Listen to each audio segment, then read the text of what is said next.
administrative arrangements on town planning, 同埋道路工 environmental 程 impact 嘅相 assessment, 關法 land 定程序 consumption, and 同 road 埋 works 行政 in a 安 more 排。 thorough and 計劃明 comprehensive 年 manner. 上半年 We 向 plan 立 to 法 put forward 會 proposals 同 to 埋 the 其他持 electrical 份 and 者 other 提出建 stakeholders 議 to 同埋 gauge their 聽取 views in 意 the first 見， half of 並 next 爭 year 取喺 and to 年 seek to 內 introduce 即係明 legislative 年內 amendments 提 within 出 the same 條 year. 例修訂嘅草案。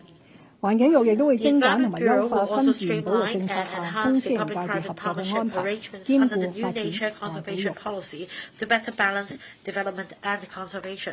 跟住係講講建設香港成為一個宜居嘅 On 城市。 building a livable 我 city. 喺擔任發展局局 During 長 my 5年 5-year 期間， tenure as 同 the 同事 Secretary for 創建咗 Development, 優質 I and my 城市 colleagues 嘅願 outlined 景， our vision for a 並 quality 不斷 city, 實踐。 and we have 我哋 been 通 working 過保 towards 育 its 中環、 realization since 活 then. 化歷史建 Under 築伙伴 innovative 計劃、 policies such as 起動九 conserving 龍 Central, 東等 revitalizing 創新 historic 嘅政 buildings 策， through partnership, 採用地 scheming, and 區營 energizing 造手 South 法， and East. 推動 We've 城 adopted 市 a 建設、 placemaking 市 approach 區 to 更 promote 新、 urban 文物保 development, 育、 urban 海 renewal, 濱美 heritage 化、園 conservation, 景綠化等， harborfront 並 enhancement, 取得一 as 定 well as 成效。 landscaping and 雖 greening, 然目前 and our 香港 efforts 面 have 對 borne 房屋土地 fruit. 不足、道 Though 路 Hong 擠 Kong 塞、 still faces 樓宇老 various 化等 issues, 問題， including a 但 shortage 呢 of 啲 land, 挑戰 housing, 都唔 traffic 應該 congestion, 阻 and aging 礙 buildings. 我哋為市民 These 建設 challenges 優質 should not 生活環 hinder 境 our 嘅決心。 determination to build a 此外， quality 香 living 港必須 environment for 坐 our 言 people. 起行， At the 努 same 力 time, 應對 Hong 全 Kong 球 must 氣 put 候 words 變 into 化所帶 action 嚟 in 嘅極 addressing the 端天 crisis 氣 of 危 extreme 機。 weather brought about by